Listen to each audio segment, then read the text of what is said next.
kemudian sinis kalau ditanyakan begitu? Sebenarnya kalau dari penjelasan Pak Sifik tadi kan jelas sebenarnya bagaimana gairah ya, masyarakat untuk menerapkan syariah dari sisi-sisi ekonomi gitu ya, maupun di sisi yang lain. Nah, cuma kemarin ketika ada gerakan nasional wakaf uang, ada yang sinis. Kalau saya melihatnya dari sisi, karena wakaf ini kan sebenarnya sudah lama juga gitu ya, termasuk apa ibaratnya badan wakaf segala macam kan sudah ada lama. Ya, betul. Kesinisan masyarakat itu kalau yang saya lihat bukan dari sisi wakafnya gitu, tapi mungkin dari sisi melihat siapa yang mencanangkan itu gitu ya. Jadi saya melihatnya dari sisi lebih yang mencanangkan siapa nih. Selama ini ada yang tadi seolah apa persepsi masyarakat terhadap pemerintah dalam hal ini apa anti Islam dalam bahasa ininya lah ya. Kemudian tiba-tiba gitu ya merencanakan ini apa mencanangkan gerakan ini tiba-tiba ada apa mencanangkan gerakan ekonomi Islam gitu kan. Nah ini masyarakat kan kalau dilihat dari siswanya itu mereka sinisnya jangan ke situ, tetap aja ke lembaga-lembaga swasta yang bisa kita percaya. Jadi ada masalah ketidakpercayaan terhadap yang mengusung itu sebenarnya, bukan dari sisi wakafnya, bukan dari sisi Islaminya. Begitu Bung Indra.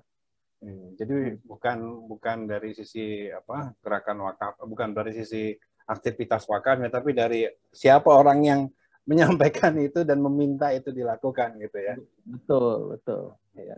Jadi ibaratnya udah lama gitu, udah berapa tahun terakhir ini agak apa ibarat terkait dengan isu-isu keislaman dari sisi non ekonomi gitu ya, agak aneh tiba-tiba dalam masalah ekonomi kok begini kan gitu. Akhirnya ada ketidakpercayaan itu, menurut saya begitu. Nah, kalau mungkin bisa melihat atau mengamati lebih jauh lagi gitu. Kenapa dalam hal ini pemerintah atau negara itu tadi kok tahu-tahu ujuk-ujuk gitu ya, ujuk-ujuk apa namanya, ujuk-ujuk kelihatan syariahnya dalam hal ekonomi, tapi di sisi lainnya juga kok terhadap isu-isu Islam juga malah justru pemerintah terlihat begitu anti gitu ya. Itu sebenarnya apa sih sebenarnya yang terjadi gitu. Dari sisi kacamata pemerintah mungkin kita bisa coba melihat, atau dari kacamata negara itu kok kelihatannya kayak pelin-pelan gitu, nggak konsisten gitu loh, kayak gimana gitu kan. Dari sisi kritik dari kelompok Islam mereka begitu represif, mereka begitu nggak suka, tapi dari sisi yang ketika muncul di situ ada unsur potensi dana yang besar, mereka malah justru begitu gencar untuk mengkampanyekan.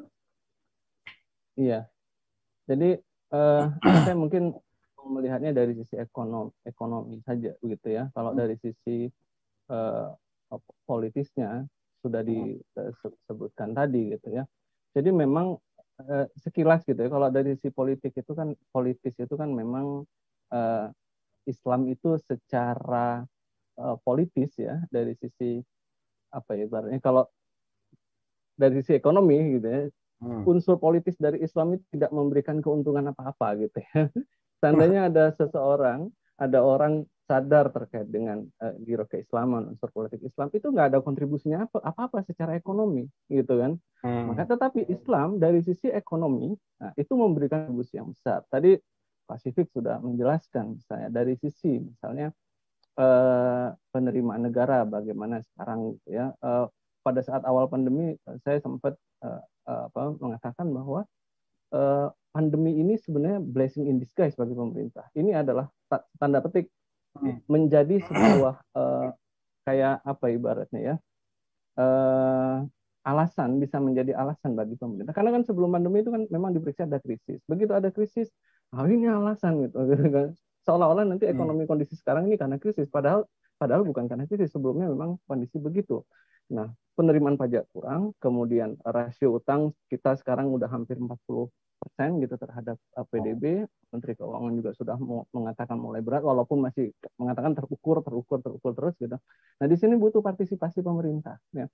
Walaupun dana wakaf itu tidak masuk ke dalam rekening pemerintah, tidak masuk ke dalam penerimaan negara, Tetapi kalau gerakan wakaf itu digencarkan, kita tahu kan wakaf uang ini kan masyarakat, kalau zakat itu kan masih ada namanya nisab dan haulnya gitu ya. Ada namanya tarifnya gitu kan. Ada tarif 12%, ada nisabnya. Tetapi kalau wakaf uang ini kan nggak ada nisab ya. Orang nggak punya duit, tiba-tiba dia dapat duit langsung nggak nyampe haul, mau wakaf silahkan.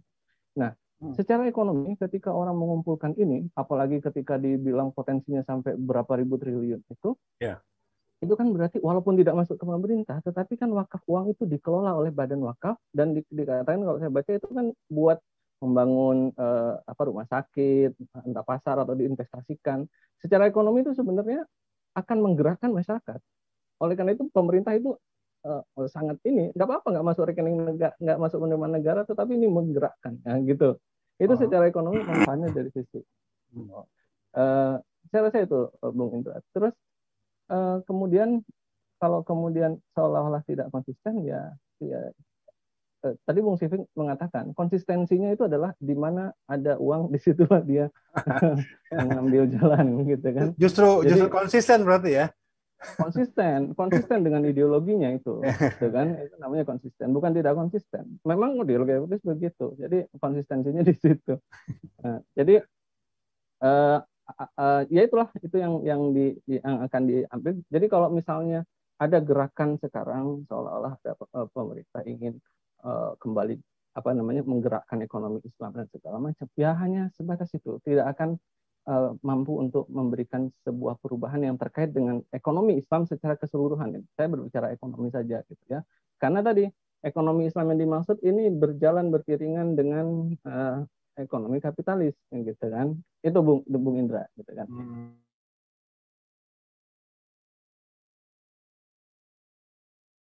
Namanya ada dua bentuk sistem ekonomi yang di Indonesia ini sekarang sedang mencoba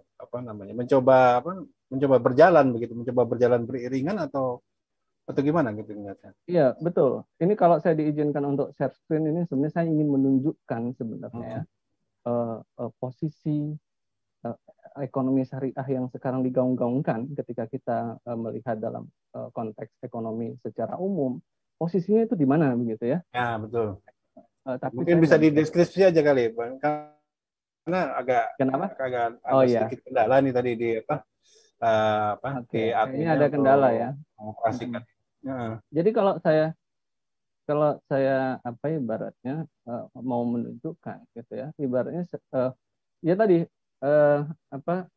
ada sistem ekonomi Islam yang berjalan itu hanya sebatas hubungan ya. Jadi hubungan antar individu kalau saya katakan begitu. Jadi ada dua, kapitalisnya jalan, Islamnya berjalan. Maka kalau kita lihat transaksi-transaksi itu yang hanya menyangkut individu-individu gitu ya.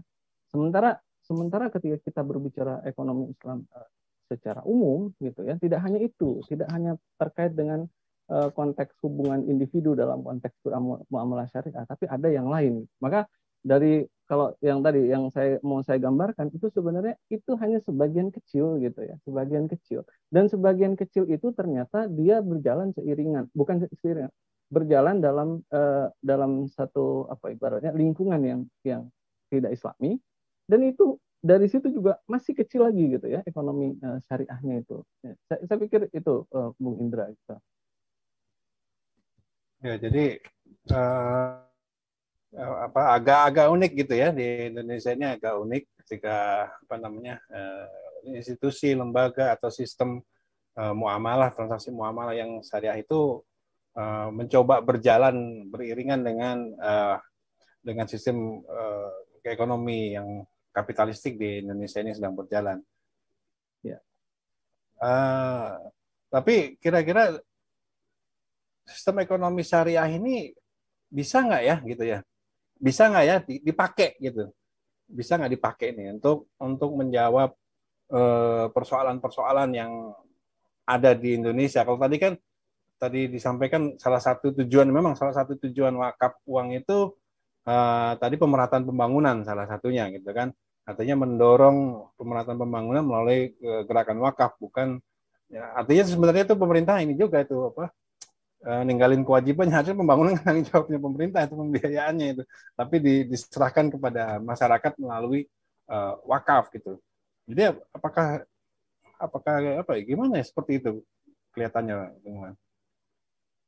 Kalau tadi dikatakan mungkin ya, pertanyaan mungkin nggak kemudian mengatasi masalah itu ya, Islam itu sangat mungkin nanti dijelaskan oleh Ustaz Ali Akbar bagaimana konsepnya. Tapi berbicara mungkin ini sangat mungkin sekali gitu.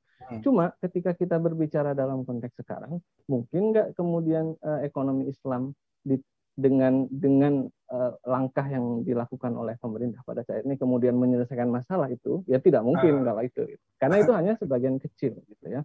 Karena itu hanya contoh gini, saya katakan misalnya dalam konteks kembali lagi tadi ke masalah emas tadi ya di nada dirham misalnya.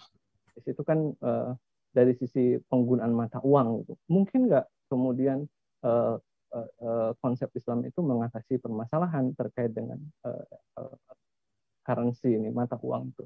Ya sangat mungkin. Ya, dalam Islam nanti misalnya bukan misalnya dalam Islam itu nanti mengadopsi sistem mata uang emas gitu ya, apa namanya bimetal gitu ya, emas dan perak, dinar dan dirham.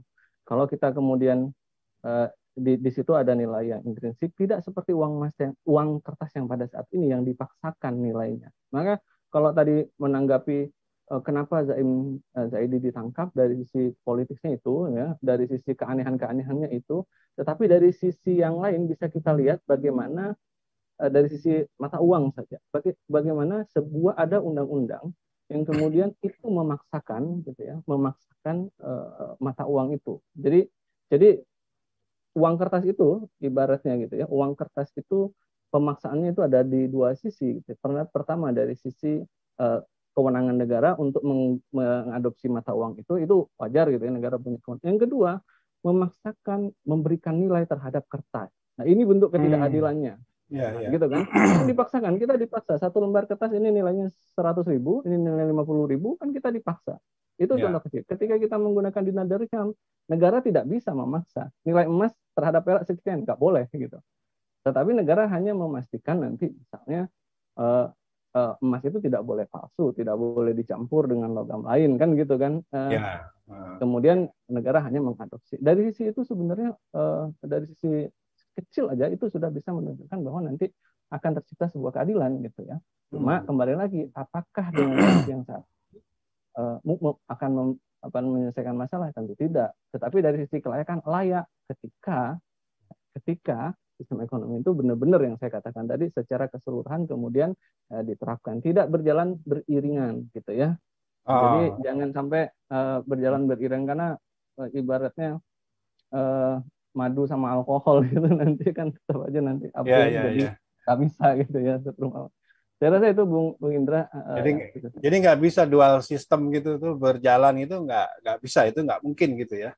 Ada dual sistem gitu. Ya contoh sekarang bank syariah itu secara fatwa-fatwa itu kan syariah. Tetapi faktanya gitu ya.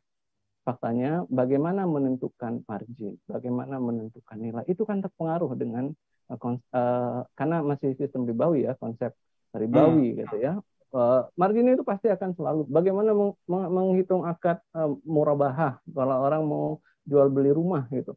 Maka dia penentuan harganya pasti memasukkan unsur bunga di situ. Bung Sifik di properti syariah juga pasti akan terpengaruh kan, menghitung harga rumah yang akan dicicil 5 tahun dengan 10 tahun itu pasti memperhatikan tingkat bunga yang ada gitu kan. Maksudnya walaupun tidak spesifik gitu ya, tetapi akan melihat itu gitu kan.